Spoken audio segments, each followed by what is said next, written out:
Shri Ganapati Sharada Gurubhyo Namaha Ramaya Ramabhadraya Ramachandraya Vedase Raghunataya Nathaya Sitaya Pataye Namaha. Welcome to all for this session on Ramayana, the chapter 33 of Uttara Kanda, in which we see the duel between Indra and Ravana. Seeing Sumali overthrown and reduced to dust by Vasu, and beholding his army in flight, harassed by the gods, the valiant son of Ravana, whose voice resembled the muttering of a thunder cloud, provoked, rallied the Rakshasas, and mounted on an excellent chariot, that cursed wheresoever he willed, great warrior hurled himself on the celestial host. Like unto a fire that consumes the forest, he entered the field armed with every weapon, and when the gods beheld him, a general stampede followed, none daring to face such a combatant.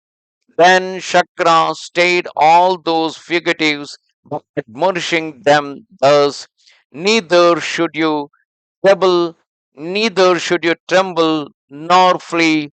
Return and fight.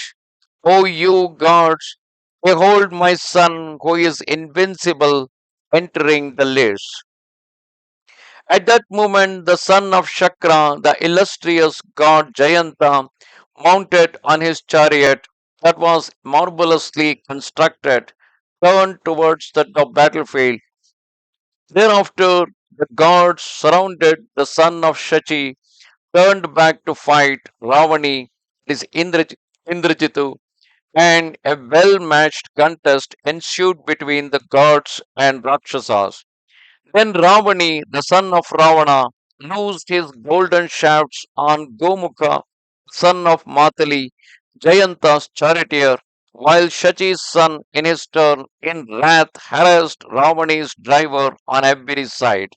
His eyes dilated with the fury that possessed him. The mighty Ravani covered his opponents with darts, and thereafter, in his ire, he let fly innumerable extremely sharp weapons on the celestial host, and Shatagni's pikes, javelins, maces, swords, axes, and huge crags were all discharged by him upon them. Then the worlds became agitated, and while Indrajita decimated the enemy battalions, the quarters were enveloped in darkness. Meanwhile, the army of the gods deserted Jayanta and in confusion broke their ranks, being overwhelmed by the shafts of their rival. Rakshasas and gods could not distinguish each other, and the forces thrown into disorder on every side fled in all directions. The gods struck the gods, and the Rakshasas, bewildered by the darkness that enveloped them, while others ran away. That instant, warrior full of valor named Puloma, the foremost of the Daityas, seized Jayanta and bore him away. Taking hold of his daughter's son, he dived into the sea, for he was his maternal grandfather and Shachi's father. Learning of Jayanta's disappearance, the gods, cast down and discouraged, dispersed. Then Ravani, enraged, emitting loud cries, surrounded by his forces, rushed on the gods. Not beholding his son and observing the fight of the gods, the Lord of the Celestials said to Matali, Bring me my chariot, and Matali harnessed the divine, powerful, and huge car, bringing it in all haste to his master.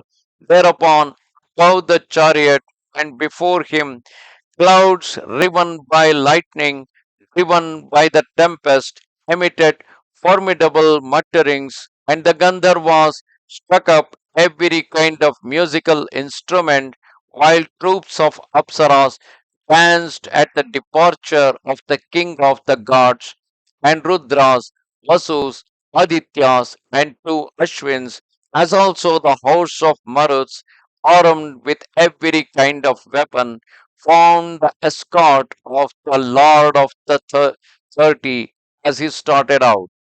As Shakra advanced, a bitter wind blew, and sun ceased to shine. The great meteor fell. At the same time, the courageous Dashagriva, burning with ardor, himself ascended the divine Pushpakakar constructed by Vishwakarma and harnessed to huge serpents who, as it were, causing the hair to stand on end, consumed everything with the wind of their breath. Daityas and Titans surrounded the celestial car that was rolling towards the field of battle, advancing to meet Mahendra and Dashagriva, having dismissed his son, took his place himself, while Ravani left the field and remained a tranquil witness. Then the struggle was resumed between the Rakshasas and the gods, who, like unto clouds, caused a shower of missiles to fall in the fight. And the wicked Kumbhakarna, brandishing weapons of every kind, came there, poking unaware with whom the conflict was taking place, using his teeth, his feet, his hands, lances, sticks, mallets, or anything whatsoever in order to assail the gods in his fury. Having attacked the formidable Rudras, he went ill with the ranger of the night, who in an instant was riddled with wounds, and the army of the Rakshasas, hard pressed by the gods, assisted by the hosts of Maruts, and armed with every weapon, were completely routed, and in the struggle some fell on the earth mutilated and palpitating, while others remained clinging to their mounts. Some Titans twined their arms round their chariots, elephants, donkeys, buffaloes, serpents, horses, porpoise, and boars with heads of goblins, where they lay motionless, whereupon the gods pierced them with their shafts, and thus they died sight of all those Rakshasas lying here and there in the sleep of death on that vast battlefield looked passing strange, and at the foremost of the battle a river flowed, blood being its waters, weapons its crocodiles, in which vultures and crows abounded.